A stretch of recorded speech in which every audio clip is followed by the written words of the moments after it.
Bonsoir, bonsoir, bonsoir. Vous êtes sur Radio Pulsar 95.9 dans l'émission Poitou Pop, l'émission qui propose un regard marxiste sur l'actualité. Mais alors l'actualité qui peut être à la fois l'actualité brûlante, mais aussi une actualité un peu moins brûlante, mais pour parler un petit peu de fond, notamment d'un certain nombre de sujets. Et aujourd'hui, on va aborder un sujet qui est, alors, si à la fois une actualité sans forcément que ça en soit une, on va dire, au niveau national, mais on va parler en fait du secteur de la librairie, les librairies indépendantes à Poitiers.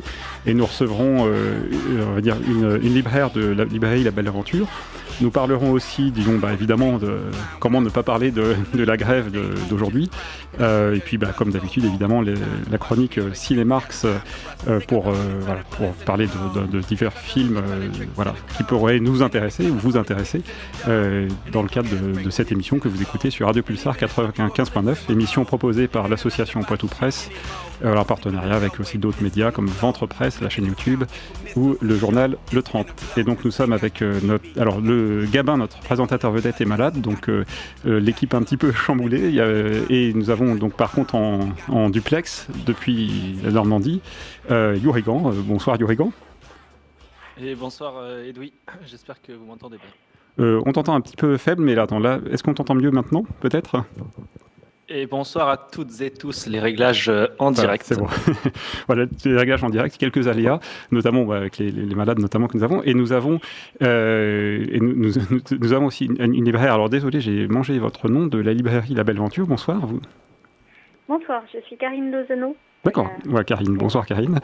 Donc la librairie La Belle Aventure à Poitiers. Alors normalement aussi vous auriez dû être en studio avec nous, mais il y avait aussi des histoires de maladies de votre côté aussi. Donc peut-être en fait, on va peut-être vous présenter. Donc vous êtes la librairie La Belle Aventure, qui est un petit peu une petite institution, on va dire, pour des gens qui habitent à Poitiers depuis un certain temps.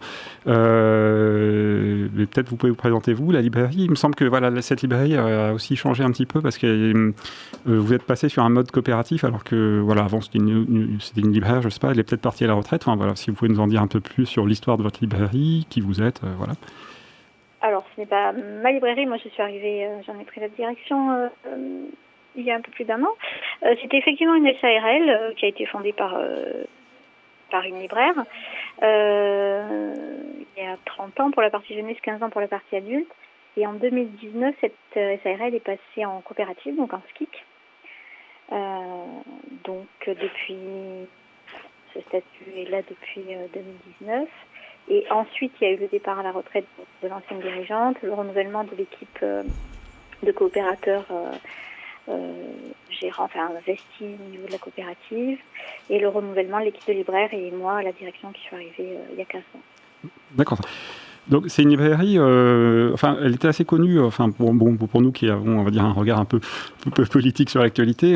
Donc c'est vrai que c'est une librairie où, même avant qu'il y ait eu, on va dire, le changement d'équipe, on va dire, où il y a souvent eu beaucoup de livres, on va dire, d'essais. Et c'est pour ça qu'on la connaît bien, nous, cette librairie.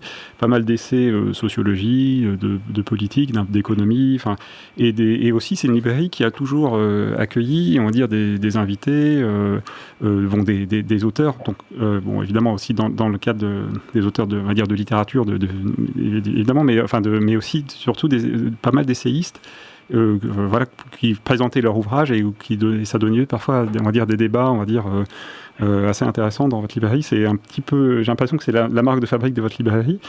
Et c'est un peu ce pourquoi aussi, d'ailleurs, vous êtes un peu dans l'actualité aujourd'hui, parce que vous avez lancé une cagnotte en vue justement de développer un peu la librairie, et notamment dans ce qui était marqué dans les textes de présentation de votre cagnotte, c'est que vous indiquez qu'en fonction de jusqu'où la cagnotte pourra aller, ça vous permettra justement de pouvoir défrayer des auteurs que vous inviteriez.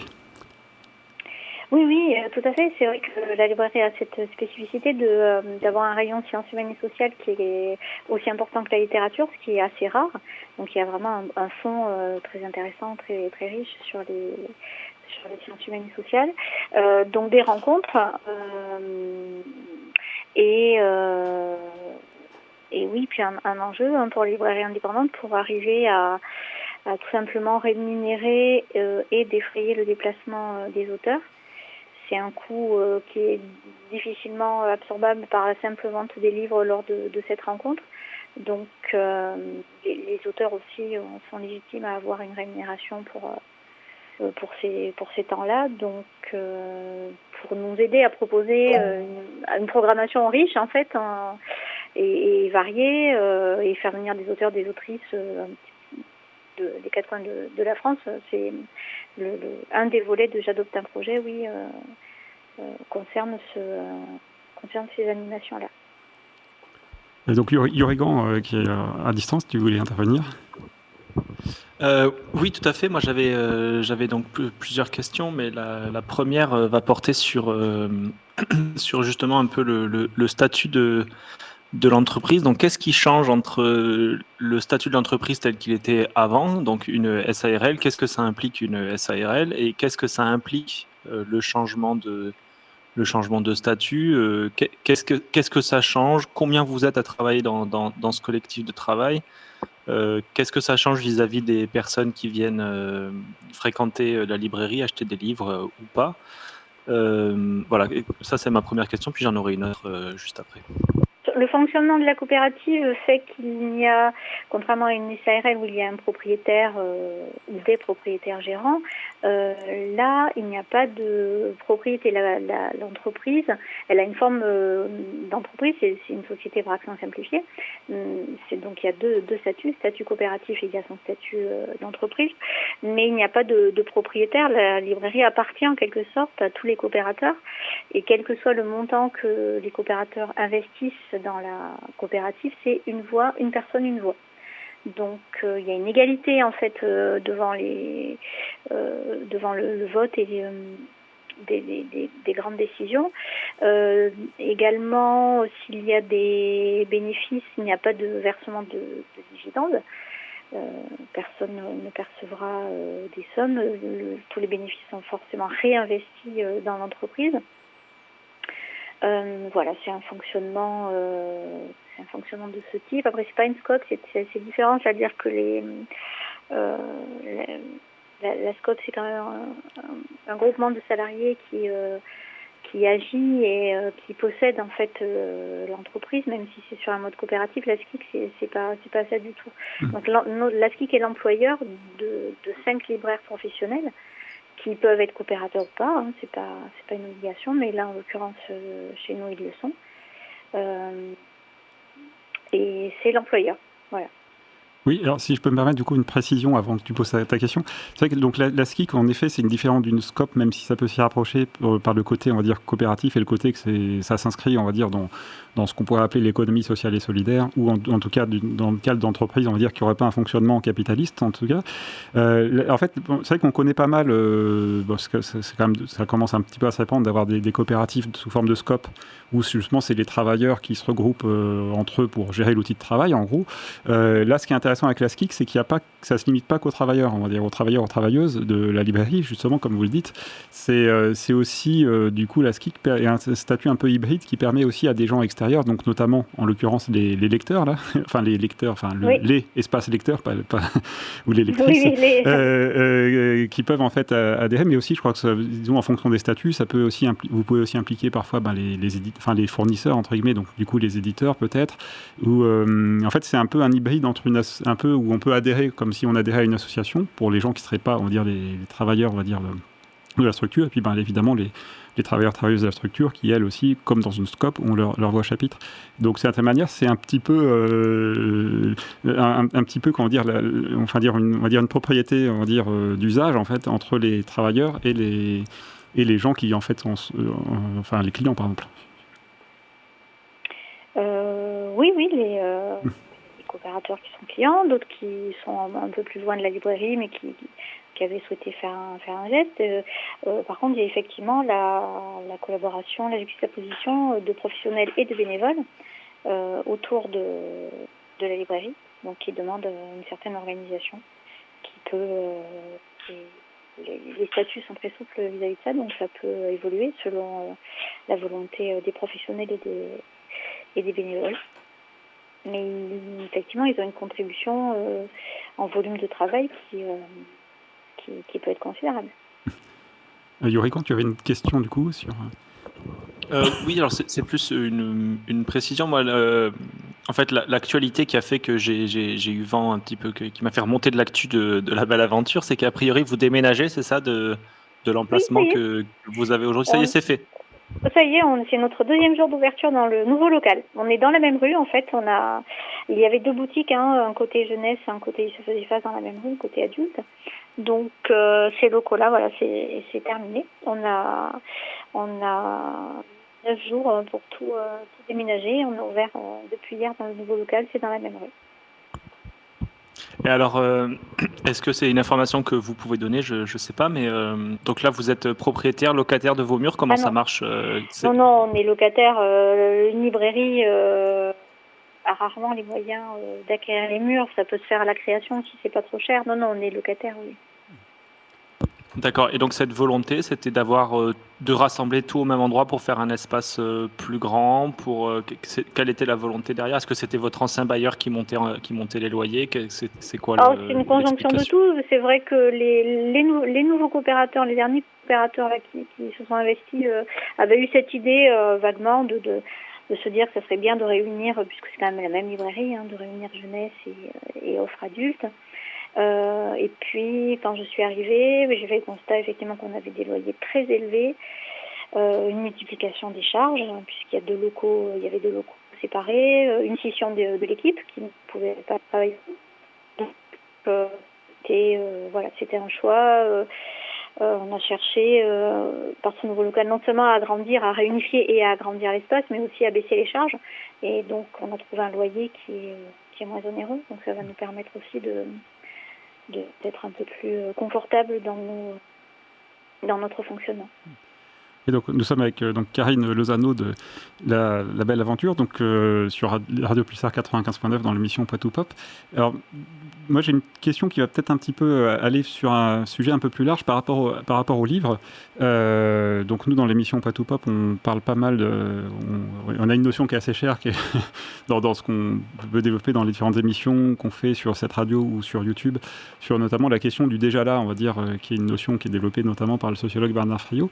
Et il y a un petit peu un déjà là, on va dire, un déjà là communiste, c'est un petit peu l'expression qu'il emploie, et notamment sur le prix unique du livre, donc qui est en fait le mécanisme du prix unique qui fait qu'un même livre qui est acheté à la Belle Aventure ou chez Amazon, normalement il est au même prix, ce qui fait que vous êtes protégé un petit peu. Alors c'est peut-être imparfait, mais en tout cas vous êtes protégé un petit peu par la loi du fait que Amazon ne peut pas brader les livres qui sont édités par tout à chacun. Et donc, d'une certaine manière, ça a pu sauver un certain nombre de librairies indépendantes. Est-ce que vous avez quand même un retour par rapport à ça, même éventuellement un retour critique par rapport à ce prix unique du livre qui existe au moins depuis les années 80 ? Oui, le prix unique du livre, c'est la loi Lang, c'est 1981. Ça a été une des premières lois votées par les socialistes. C'était une loi qui était votée à l'unanimité par la droite à l'époque. C'est cette loi qui simplement fait qu'on est encore là, sinon le réseau des librairies indépendantes n'existerait plus depuis 40 ans tout simplement. À l'époque c'était devant les premières poussées des FNAC que cette loi a été faite. C'est celle qui fait qu'on existe encore aujourd'hui. Donc oui, le livre a le même prix partout. Il est strictement interdit de le vendre plus cher ou moins cher et c'est l'éditeur qui fixe ce prix. Et est-ce que malgré ça, vous sentez un petit peu parce que vous êtes libraire, vous, je ne sais pas depuis combien de temps, mais est-ce que vous voyez une évolution? Est-ce que vous pensez moins, on va dire, est-ce que c'est plus difficile maintenant qu'avant, ou est-ce qu'à l'inverse, vous voyez peut-être une embellie, je ne sais pas? Alors moi, je suis libraire depuis 11 ans. Plus difficile qu'avant. Alors il y a plusieurs facteurs. Déjà la loi sur le prix unique, elle s'oublie un peu, les jeunes générations ne la connaissent pas forcément, cette loi de 81. Là aujourd'hui on est les anciens libraires ont connu la part qu'a pris la vente en ligne. Eux ils ont vu c'est passé de 0 à 25%, donc eux ils ont vu 25% de leurs chiffres partir vers la vente en ligne, Amazon et Fnac.com essentiellement. Donc ça s'est tassé maintenant, ça n'évolue pas beaucoup, ça ne progresse plus. Donc cette part du gâteau elle est prise, mais elle n'évolue pas. Ce qui est compliqué pour les librairies aujourd'hui, c'est le montant des loyers, qui entrave l'investissement et le fonctionnement tout court, et la faiblesse de nos marges, puisque les éditeurs qui sont nos fournisseurs et nos partenaires fixent le prix du livre et fixent le prix auquel ils nous le vendent, et ce sont la propriété de très grands groupes qui ne sont pas vraiment des philanthropes, donc voilà, on a une petite marge pour payer des salariés correctement, parce qu'on c'est quand même des salariés qui sont formés, et même si la grille de salaire est faible, on essaye toujours de privilégier l'humain, mais oui, ça se tend, mais le réseau reste stable. Il y a des fermetures, il y a des créations, le réseau de librairies indépendantes se maintient à peu près à 3000 en France. Et alors justement, vous évoquez un petit peu le fait que ce soit les éditeurs donc, qui fixent le prix et qui vous imposent un petit peu les marges. Et vous évoquez un peu le fait que grand nombre de grandes maisons d'édition ne sont pas des philanthropes. Donc on sait qu'il y a notamment une grosse impulsion et une grosse offensive de milliardaires d'extrême droite dans le monde de l'édition. Est-ce que justement, par exemple, des maisons d'édition plus progressistes, est-ce qu'elles vont jusqu'à permettre aux librairies d'avoir des marges un peu plus confortables, si on pense par exemple, je sais pas, à la Fabrique ou d'autres, par rapport à, je sais pas, à des géants comme Hachette ou autres? Est-ce que la marge, au final, quelle que soit la maison d'édition, en fait, au final, on se retrouve, quand on est libraire, confronté à la même marge, ou est-ce que, justement, il y a des maisons d'édition où, quand on est libraire, on s'y retrouve un peu plus? En fait, il y a tellement de maisons d'édition que le taux de remise, il est assez global. Par exemple, sur le groupe Hachette, il y a des milliers d'éditeurs, il n'y a pas 1000 remises différentes, donc on va avoir tel pourcentage de marge chez Hachette. On peut en avoir 2 ou 3 différents, mais pas beaucoup plus. On peut pas distinguer, un éditeur peut pas se distinguer en disant moi, la Fabrique peut pas dire moi je vais faire 3 points de plus. Ça marche pas comme ça en fait. Donc nous, ce qu'on peut faire, c'est les privilégier dans nos choix, en fait, puisqu'on a quand même la main, on choisit les livres qui sont sur nos tables. Donc, c'est la façon de les distinguer et de savoir avec qui on veut travailler. Mais quand en fait, ces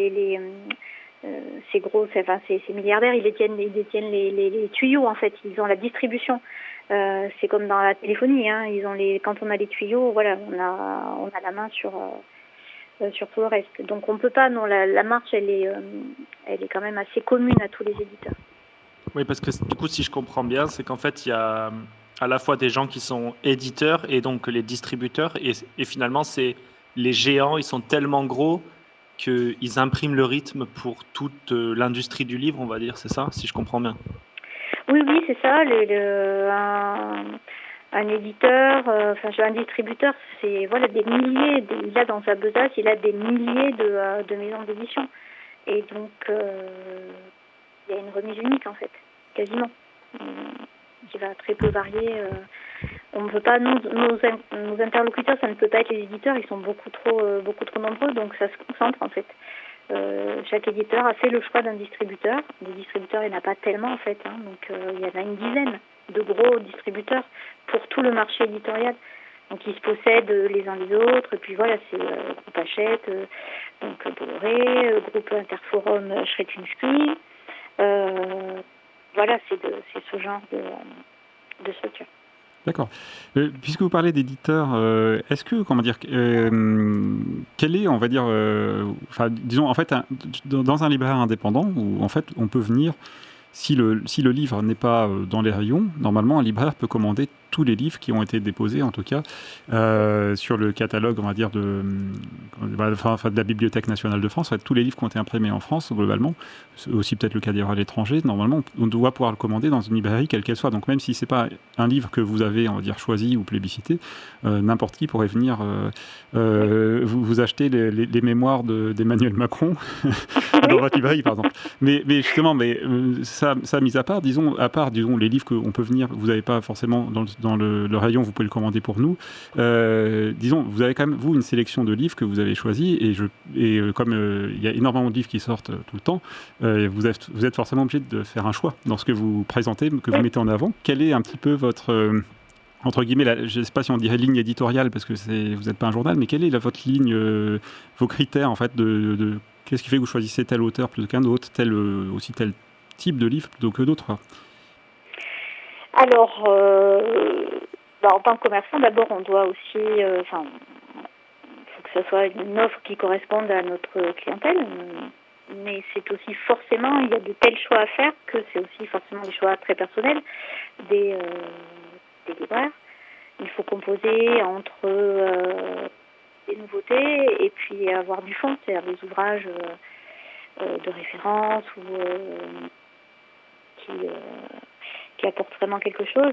C'est souvent des choix assez personnels. On doit toujours chercher à faire la balance entre ce qu'on veut avoir, ce qu'il faut avoir, ce qu'on connaît pas, qui serait à découvrir. Voilà, c'est toujours des choix. Donc ici, concrètement, il y a une ligne qui est très à gauche, donc elle se retrouve sur les tables, mais c'est pas non plus notre bibliothèque personnelle. Donc il y a aussi d'autres genres de livres, sans aller bien sûr jusqu'à des extrêmes où on se garde bien d'avoir sur table et qu'on n'aura que sur commande. D'accord. Mais c'est vrai qu'historiquement, si on remonte à très longtemps, enfin très longtemps, au début en tout cas, alors peut-être je me trompe, vous me corrigerez si j'ai une bêtise, mais c'est vrai qu'au tout début, je veux dire peut-être la fin des années 2000, début des années 2010, La Belle Aventure était plutôt une librairie à la base orientée sur les livres pour enfants notamment. Vous avez un fonds pour enfants qui est assez important par rapport à d'autres librairies et j'ai l'impression que ça c'est aussi une autre de vos facettes, quoi. Oui, mais c'est lié à l'histoire de la librairie. La première en 94 qui a été ouverte, c'était une librairie spécialisée jeunesse. Et ce n'est qu'en 2010 que le local d'en face a été acquis pour offrir une sélection adulte, littérature et sciences humaines. Donc il y a une grosse part, oui, effectivement, on a à peu près 30% de notre volume de livres sont des livres jeunesse. D'accord. Alors j'ai une question, je ne sais pas si Yurigan en a d'autres, mais j'en ai une qui n'a pas trop à voir avec la précédente, mais qui revient plutôt avec quelque chose qu'on a vu avant. Donc vous êtes structuré en SIC, en SCIC, donc Société Coopérative d'Intérêt Collectif, depuis un certain temps. Et disons par rapport, au monde de la petite entreprise d'une certaine manière, c'est un peu original, mais c'est aussi, est-ce que c'est, c'est souvent le passage, on va dire, d'une entreprise sur un mode classique SARL ou SAS à une forme coopérative, c'est pas forcément évident quand on prend un truc existant. Souvent, les entreprises qui sont en scope ou en coopérative, c'est souvent des gens qui se connaissaient peut-être avant, qui étaient peut-être amis, qui avaient peut-être des relations amicales ou familiales, et qui se mettent dans une association, qui s'associent pour créer une entreprise finalement sur un mode non capitaliste. Et du coup, c'est un peu la question que je vous pose. Est-ce que c'est quand vous avez repris ça en coopérative, est-ce que c'est parce que vous connaissiez déjà et vous aviez un petit peu, on va dire, les mêmes affinités, notamment peut-être politiques, qui sait, et que vous êtes lancé comme ça, ou est-ce que finalement vous étiez, disons, vous connaissiez plutôt en tant que, on va dire, avec des relations, on va dire, purement professionnelles, et que finalement vous êtes passé d'un mode qui était un peu plus traditionnel de fonctionnement d'entreprise à un mode, on va dire, coopératif? Alors, ça, c'est une histoire que je ne connais pas vraiment parce que je suis arrivée très récemment.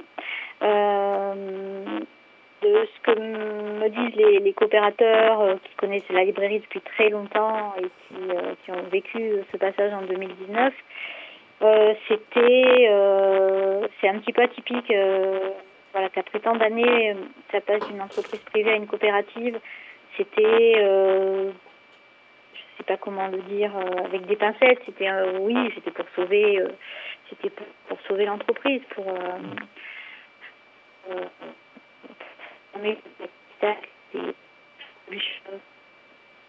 il y a eu un peu de friture, on n'a pas tout entendu ce que vous avez dit, si vous pouvez le répéter. Ah, d'accord. À partir de quand on n'entendait plus, vous avez plus entendu. Vous disiez que c'était un peu pour sauver l'entreprise que vous étiez passé sur un mode coopératif. Voilà.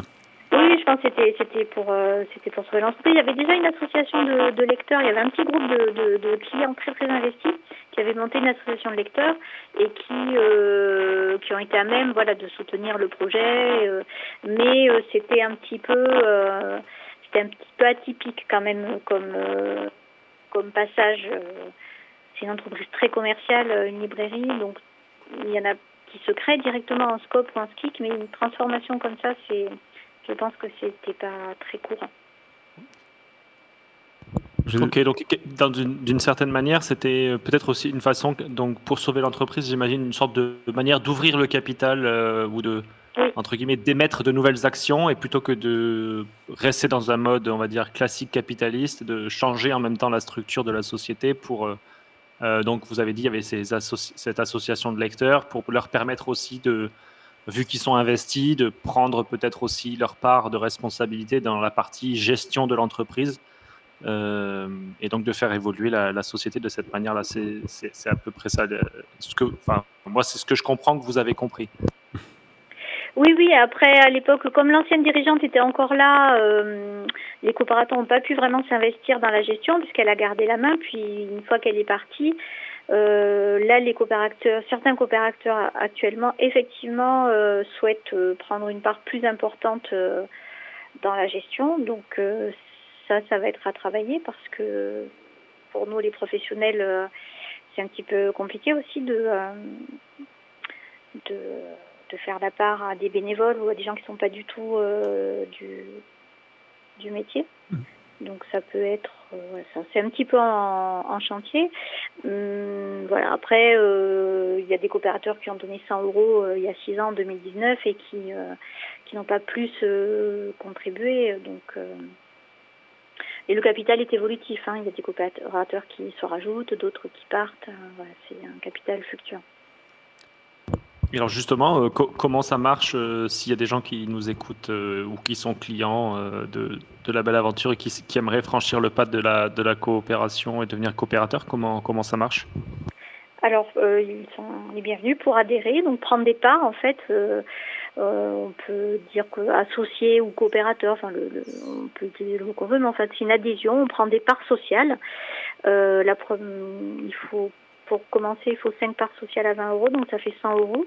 Donc le formulaire est sur notre site, on a des formulaires en librairie.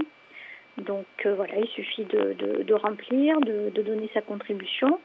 Et ensuite, à l'AG de fin d'année, cette adhésion est officialisée. Et à partir de là, ils ont accès aux documents financiers, aux grandes décisions de la librairie. Ils peuvent en avoir information. Et puis, il y a des instances dans la SCIC, conseil de vie coopérative ou conseil de direction, auquel on peut candidater si on veut vraiment s'investir encore un peu plus.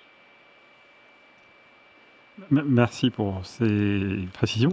Peut-être on va vous poser une dernière petite question. Alors peut-être et après vous aussi, on vous laissera peut-être aussi, si vous voulez rappeler toutes les liens ou la cagnotte, voilà, redonner vos sites internet, etc. La dernière petite question, justement, c'est que peut-être qu'il fera la transition avec la deuxième partie de l'émission. C'est finalement, quand on est une SCIC, est-ce que on se met en grève, notamment aujourd'hui? Alors, les salariés ont bien sûr le droit de grève. Les coopérateurs ne travaillent pas, ne sont pas salariés, donc ils n'interviennent pas au quotidien dans la librairie, donc ils sont allés manifester. Ça, pour nous, ça se voit pas. Mais les salariés ont toute l'attitude, bien sûr, d'exercer leur droit à la grève. Après, c'est une petite équipe, c'est une TPE, ça reste une TPE. Ça reste quand même des commerces. Les librairies sont quand même des commerces très fragiles. Il se trouve qu'aujourd'hui, on avait une personne malade, une personne en congé, mais il n'y a pas eu de grévistes aujourd'hui, mais c'était le cas sur le 10 septembre. D'accord. Donc, si vous voulez rappeler, du coup, le site internet, page réseaux sociaux. Voilà, donc le site labelaventure.fr, tout simplement. Il y a des informations sur nos statuts. Il y a l'accès au statut complet, la possibilité de trouver le formulaire pour adhérer, venir nous rencontrer en librairie. Donc ça, c'est l'adhésion, prendre les parts sociales. Et ce qui est en ligne actuellement, c'est J'adopte un projet. Ça, c'est différent. C'est ponctuel. C'est une campagne qui bénéficie de l'abondement de Grand Poitiers et de la région. C'est une espèce de crowdfunding, de collecte, mais qui est très différent. C'est pas des parts sociales, c'est vraiment pour le projet dont on parlait au début, avec plusieurs paliers, plusieurs objectifs. Donc ça, c'est J'adopte un projet, c'est en ligne. Et sinon, pour la coopérative, il y a des informations sur site et en librairie. Merci Karine Lozano d'avoir bien voulu participer à l'émission Poitou Pop, émission que vous pourrez réécouter en podcast sur radio-pulsar.org, et si vous voulez aussi récupérer le podcast pour le mettre sur le site de votre librairie ou vos réseaux sociaux, vous avez tout à fait le droit de le faire. Voilà, on va continuer l'émission Poitou Pop. Alors peut-être on va faire une petite pause musicale avant de continuer, de poursuivre le fil de l'émission, où nous parlerons sûrement plus du coup de la journée de mobilisation qu'il y a eu aujourd'hui. Et reste avec nous sur Radio Pulsar 95.9 dans quelques minutes pour l'émission Poitou Pop.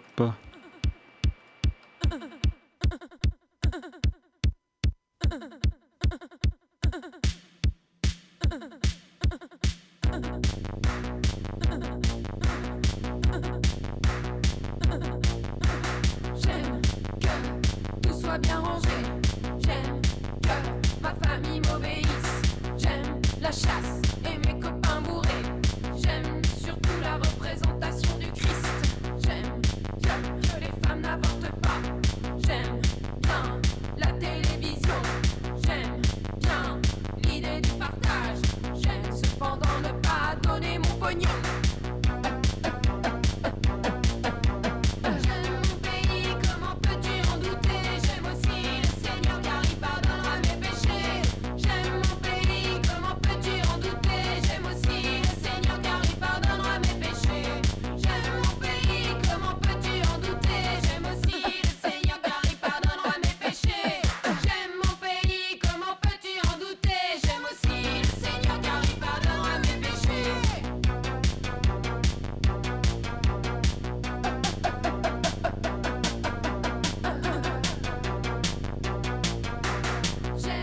J'aime que les PD soient punis. J'aime que les pauvres soient isolés. J'aime que les handicapés s'ennuient.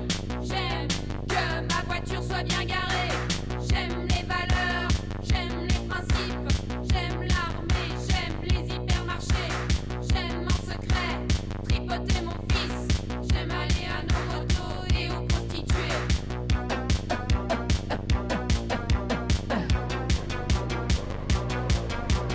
J'aime mon pays, comment peux-tu en douter? J'aime aussi le Seigneur car il pardonnera mes péchés. J'aime mon pays, comment peux-tu en douter? J'aime aussi le Seigneur car il pardonnera mes péchés. J'aime mon pays, comment peux-tu en douter? J'aime aussi le Seigneur car il pardonnera mes péchés. J'aime mon pays, comment peux-tu en douter? J'aime aussi le Seigneur car il pardonnera mes péchés.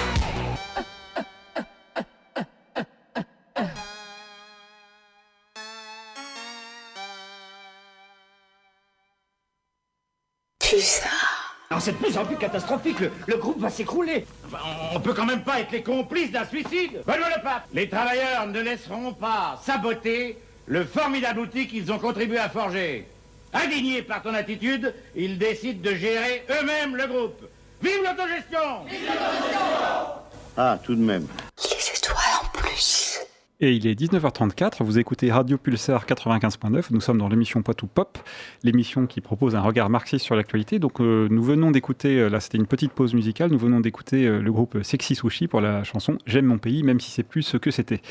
Et donc nous sommes donc le 2 octobre 2025, donc nous avons parlé en première partie d'émission, vous pourrez réécouter si vous avez loupé sur le site radio-pulsar.org, vous écouterez le podcast. Donc nous avions parlé de la librairie indépendante en compagnie de la librairie La Belle Aventure, mais donc, voilà, nous changeons maintenant de sujet, nous allons parler avec Yorigan ici présent, peut-être de la journée de mobilisation qu'il y a eu aujourd'hui. Donc voilà, Yorigan, tu as peut-être quelque chose à dire, peut-être un petit peu pour présenter le sujet, peut-être que toi tu as fait cette grève aujourd'hui. Oui, bonjour Edoui, bonjour à toutes celles qui nous rejoignent à ce moment-là de l'émission. Alors non, j'ai pas participé au mouvement de grève malheureusement aujourd'hui. Et donc, qu'est-ce que je peux en dire de ce mouvement de grève? Alors déjà, honte à moi bien sûr. Hein. Tu vas faire ton autocritique. Voilà, si vous me croisez, lancez-moi des petits cailloux. Non, a priori, un peu moins suivi que la dernière fois, que le 18 septembre dernier. La CGT revendique 600 000 manifestants contre le million dépassé il y a 15 jours. Moi, ce que je regrette un petit peu, c'est que là, l'intersyndicale est de nouveau parti sur un mode de mobilisation qui ressemble beaucoup à la stratégie perdante qui avait été employée lors du mouvement de lutte contre la contre-réforme des retraites, hein, on s'en rappelle. D'ailleurs, à ce sujet, vous pouvez retrouver sur nos réseaux sociaux, sur la chaîne de la nation qui porte l'émission Poitou Pop que vous êtes en train d'écouter, donc émission de radio Poitou Pop que nous faisons sur Radio Pulsar 95.9. Et donc sur cette chaîne YouTube Ventre Presse, on avait fait justement une vidéo qui analysait un petit peu le discours de Sophie Binet, la secrétaire de la CGT, alors, camarade. On n'a juste pas publié cette vidéo, mais il faudra qu'on le publie. Elle est enregistrée, mais pas encore publiée. On l'a pas publiée. Non, mais cette erreur va être corrigée incessamment sous peu, et nous ferons une version réactualisée, augmentée, peut-être dans un futur proche. Mais donc, excuse-moi. En tout cas, la critique que nous adressions et que vous pourrez aller voir sur notre chaîne YouTube, je pensais qu'on l'avait publié. Comme on l'a enregistré, je pensais qu'on l'avait publié, mais non, ok, d'accord. C'est pas grave. Ça arrive, hein. Il y a plein de vidéos qu'on tourne parfois et qu'on ne publie pas, c'est bien dommage. Gabin, si tu nous écoutes, on pense à toi. Non, en tout cas, voilà, là je viens de mettre la pression à un des adhérents de l'association, ça se fait pas. Bref, tout ça pour dire quoi, que la critique que nous adressions donc quelques mois après l'échec du mouvement social contre la contre-réforme des retraites, c'était notamment celui de la stratégie employée et du fait, donc c'était un discours de Sophie Binet à la Fête de l'Humanité, je pense 2023. Oui, c'est ça, oui. Oui. Et où en fait, finalement, la critique, l'analyse critique de l'échec du mouvement et de la mobilisation n'était pas présent dans le discours, et même le discours était très très enthousiaste.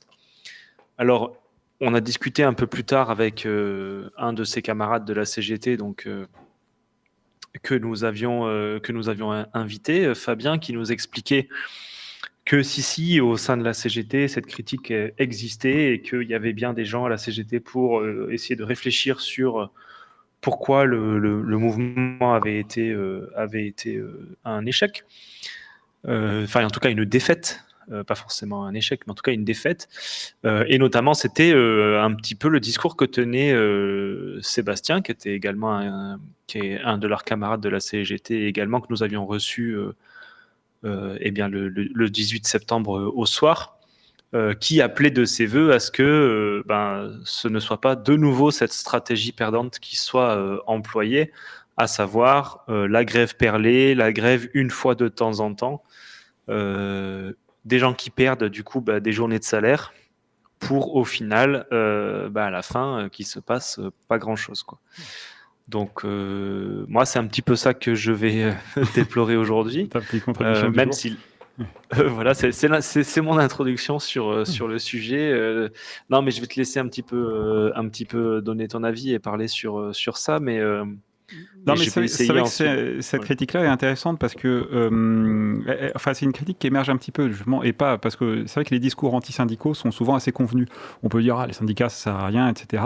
Et ça peut être mal vu, on va dire, quand on est peut-être de gauche, ou, je sais pas le terme que vous utiliserez pour vous définir, mais de critiquer les syndicats, et sur ce point-là, et notamment, on a des critiques qui se font, pour en citer qu'une, c'est aussi une critique, par exemple, le camarade Anas Kazib, qui est syndiqué chez Sud, mais aussi qui est connu pour être ancien porte-parole du NPA et maintenant du parti Révolution Permanente, critique assez régulièrement le fait d'avoir ces grèves en effet en pointillé.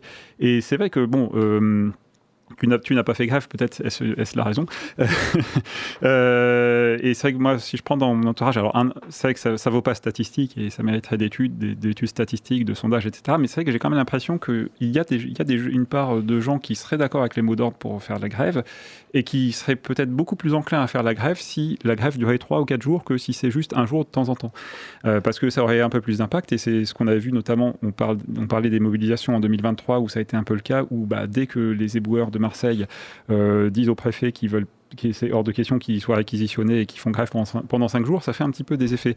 Et pour parler un petit peu plus comme un vieux con et parler des mobilisations plus anciennes, il y avait des mobilisations de 2010, là encore sur la réforme des retraites de Sarkozy à l'époque, où là en effet on a vu ce que c'était qu'une vraie grève et où finalement Sarkozy avait dû retirer sa réforme, même si après il est revenu à la charge d'une autre manière et que son successeur François Hollande du Parti Socialiste, François Hollande est venu, a fait à peu près la même chose.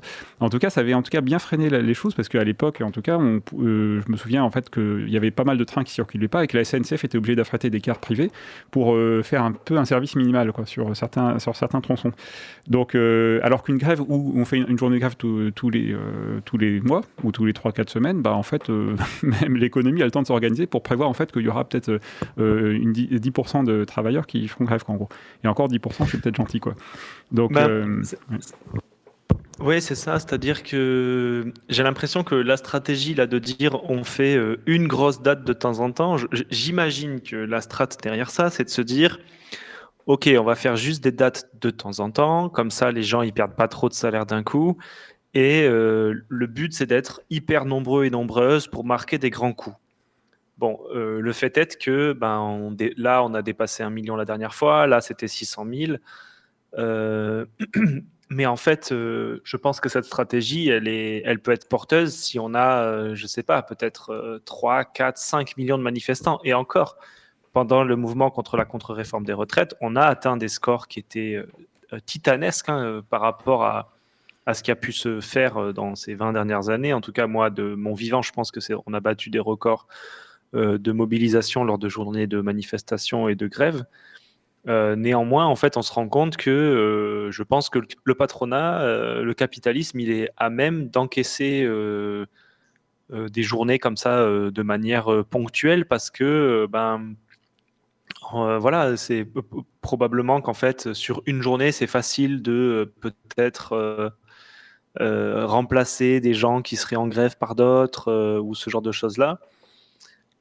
Et puis, il y a aussi, je pense, un côté peut-être dans le fait de peut-être installer des mouvements sur des plus longues périodes. Peut-être qu'il peut y avoir un effet mobilisateur de certains salariés ou de certaines personnes qui, lors d'une journée d'action isolée, peuvent avoir peut-être du mal à se mettre dans le mouvement. Mais où on peut se dire peut-être au bout peut-être des plus petites entreprises ou des travailleurs un peu plus isolés qui, si la mayonnaise commence à prendre au bout de 1, 2, 3 jours de mouvement national, peuvent peut-être se dire bon ok, là on va y aller, il se passe vraiment quelque chose, nous aussi on va rejoindre le mouvement.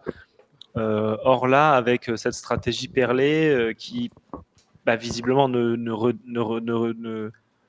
ne soulève pas les foules, parce que là on a du mal à voilà on est à la deuxième fois. Malheureusement, faut être lucide, ça a pas décollé, ça a pas explosé. Alors le gouvernement fait tout pour que ce soit pas le cas, puisque on a un bal de ministres et d'éditocrates à la télévision, à la radio, qui viennent pour dès à l'avance légitimer les violences policières et le fait que la police dans ce pays frappe et enferme des opposants politiques, puisque c'est ce que c'est, c'est ce qui se passe. On a la police qui, en fait, ces gens-là vont rabâcher à longueur de plateau télé que ce sont des gens brutaux, des casseurs, de l'ultra-gauche, ultra-violente qui manifestent ou je sais pas quoi. La réalité, c'est que c'est une police d'un État bourgeois qui vient frapper et enfermer des opposants politiques ou même qui met le feu à des bus ou à des commerces, des restaurants, ce qui s'est passé le 18 septembre. Les deux cas de violence les plus brutaux et les plus visibles qui ont pu avoir sur cette journée du 18 septembre, c'était donc un bus brûlé par la police, un restaurant brûlé par la police et un journaliste de France Télévisions blessé par une grenade de la police. Donc les violents, on sait dans quel camp ils sont. Ils sont les larbins de M. Retailleau, ministre d'extrême droite, démissionnaire, on le rappelle, qui normalement ne devrait plus être notre ministre, Mais comme on a un Premier ministre qui n'a pas eu son master, et finalement, on attend, quoi. Je pense que c'est le problème, quoi. C'est qu'il n'a pas eu son diplôme. En fait, il est un peu perdu, le garçon. Je pense qu'il n'a pas compris la règle. Oui. Alors pour revenir un petit peu sur des choses un peu plus nuancées. Désolé, peut-être. c'est un long c'est pas ça. monologue. Non, mais c'est surtout que derrière, on va pas avoir d'ennui avec tous les représentants de la force de l'ordre. non, mais pour revenir à quelque chose de plus sérieux, sur un peu les freins peut-être à la mobilisation plus massive, c'est vrai que moi, j'en mettrais un petit peu deux et en rappelant un petit peu certains faits historiques. Il y a le fait que finalement, tous les appels à grève se structurent d'une façon dans ce qu'on appelle l'intersyndical, qui est, on va dire, le groupement entre par exemple, la CGT. En fait, la plupart des syndicats, sauf peut-être Sud, je crois. Ah si, peut-être Sud en fait partie, dire. Mais disons qu'en fait, étant en intersyndical, donc c'est-à-dire finalement les syndicats coordonnés entre eux, entre la CFDT, notamment la CFTC, d'un côté et de l'autre côté, par exemple la CGT ou Sud, ça fait qu'in fine, quand on décide des mobilisations en intersyndicales, finalement, ça fait qu'on est un petit peu tributaire de la CFDT pour ces mobilisations. Ça expliquerait peut-être pourquoi, justement, on n'est pas sur des grèves plus longues ou plus massives, quoi. Ça, c'est le premier point. Le deuxième point, c'est par rapport à ce qui s'est passé avec le 10 septembre. La mobilisation du 10 septembre, qui était quelque chose un petit peu plus spontané sur les réseaux sociaux et hors des organisations syndicales, moi, j'ai pas compris pourquoi les états-majors des syndicaux, donc, ils étaient peut-être réticents, peut-être à juste titre, de s'agréger à cette mobilisation, mais ils auraient pu se dire, il y a un truc le 10 septembre, nous on fait ça le 11 septembre, donc le lendemain, ça aurait fait au moins 2 jours consécutifs de mobilisation, et peut-être ça aurait peut-être plus davantage entraîner un mouvement. Et souvent, la réponse qui a été formulée par des syndicalistes assez, on va dire, assez formés sur leur histoire, notamment, c'était l'histoire de la charte d'Amiens de 1906, qui est un petit peu le texte fondateur de la plupart des syndicats, enfin de quasiment tous les syndicats, même tous les syndicats, on peut le dire, de salariés français. Cette fameuse charte d'Amiens qui, en fait, à mon sens, est mal comprise. C'est-à-dire qu'en fait, la charte d'Amiens postule une indépendance des syndicats par rapport aux partis politiques. Et comme les partis politiques, notamment la France Insoumise, avaient appelé à manifester le 10 septembre, du coup, les syndicats étaient réticents à se dire mais c'est quoi ces partis politiques qui se mêlent d'appeler à des mobilisations, en gros. Et en fait, c'est un peu mal compris, cette charte d'Amiens, parce qu'en fait, la charte d'Amiens postule en effet l'indépendance des syndicats de salariés et des partis politiques, mais elle ne le postule pas dans un sens dépolitisant. C'est que l'esprit de la charte d'Amiens, c'est pas de dire nous, on est des syndicalistes, on fait pas de politique. Au contraire, c'est que la charte d'Amiens, son esprit, il est plutôt anarcho-syndicaliste de base, et son esprit, c'était plutôt de dire que le syndicat suffit comme structure à faire de la politique pour qu'on n'ait pas besoin d'avoir des partis.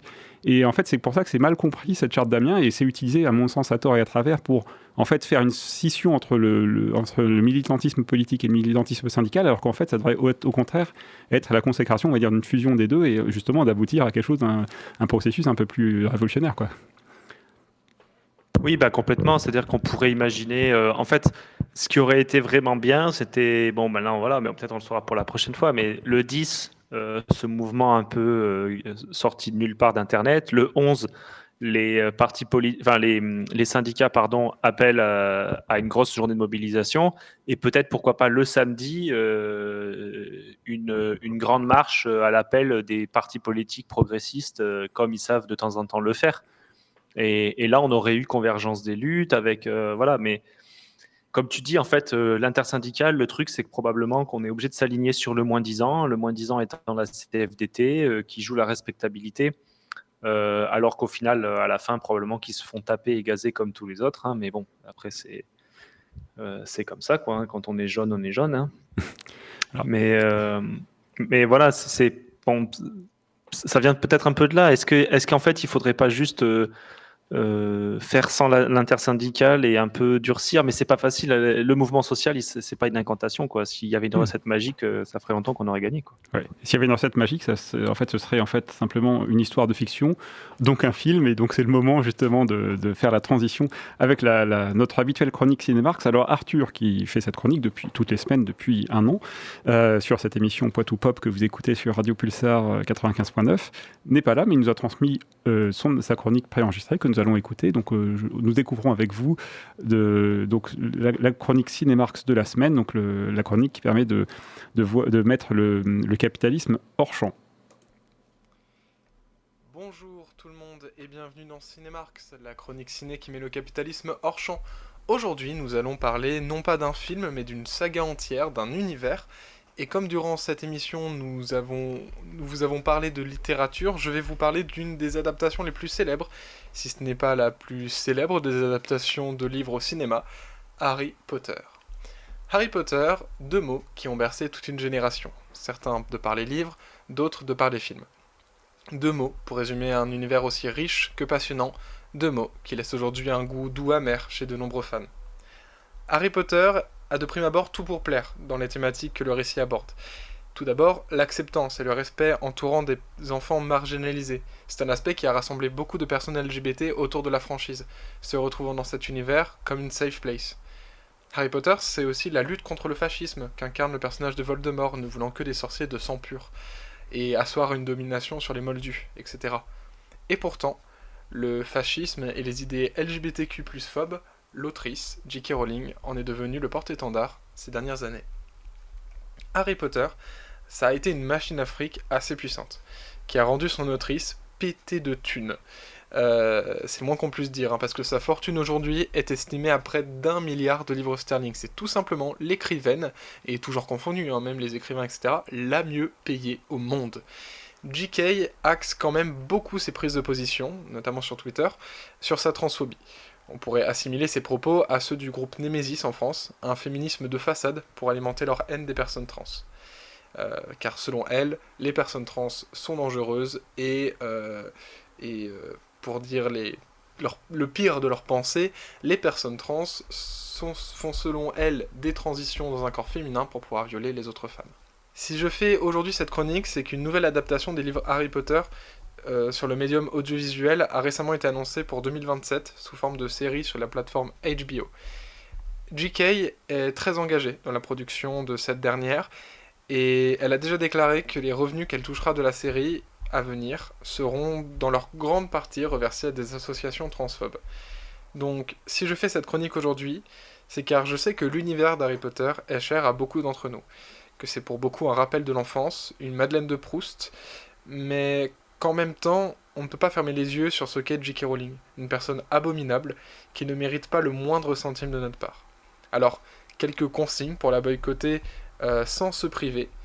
Tout d'abord, si vous voulez regarder les films qui sont déjà sortis, piratez-les, sinon achetez-les en DVD ou en Blu-ray, mais toujours d'occasion. Il y en a de très très bons prix, très abordables. Si vous voulez des produits dérivés, achetez-les aussi d'occasion bien sûr. Vous avez beaucoup de choix sur divers sites, que ce soit Vinted, Le Bon Coin ou même dans n'importe quelle brocante. Vous êtes sûr de trouver des produits Harry Potter dans tous les cas. Enfin, si vous voulez regarder la nouvelle série à venir, il n'y a pas d'autre choix, piratez-la.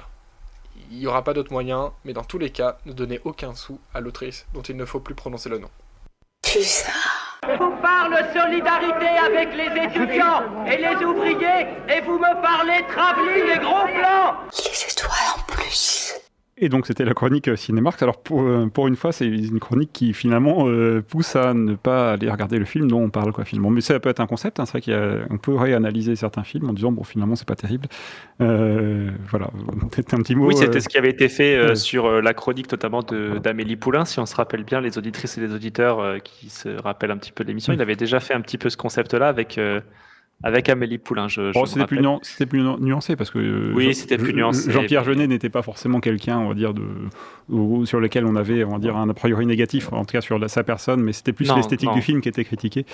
Oui. Non, effectivement, J.K. Rowling, c'est cancel, je veux dire. Voilà, on est dans la cancel culture. L'extrême droite pense que les progressistes sont dans la cancel culture, donc autant leur en donner quand on en a l'occasion et que c'est légitime. Bien que ce soit eux qui le font, puisqu'on l'a vu aux États-Unis, ils ont cancel un présentateur pour avoir relayé les propos de Donald Trump. C'était assez lunaire. Je vous laisserai vous renseigner sur le sujet. Donc nous arrivons à la fin de l'émission sur l'émission Poitou Pop sur Radio Pulsar 95.9.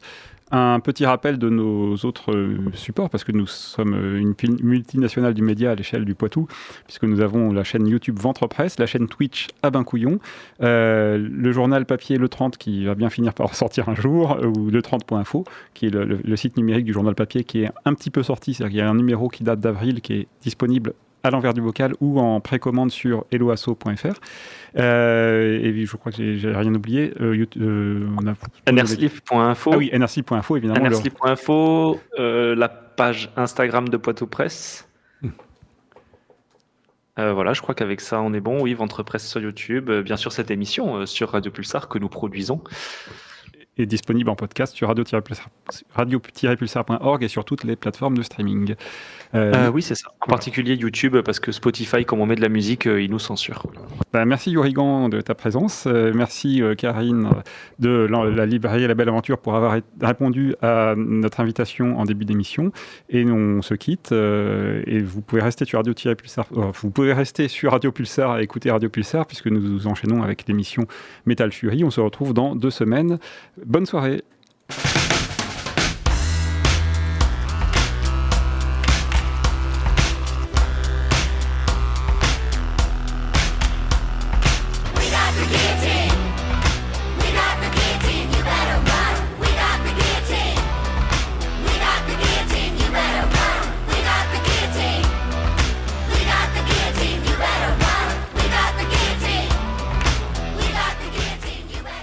Pulsar.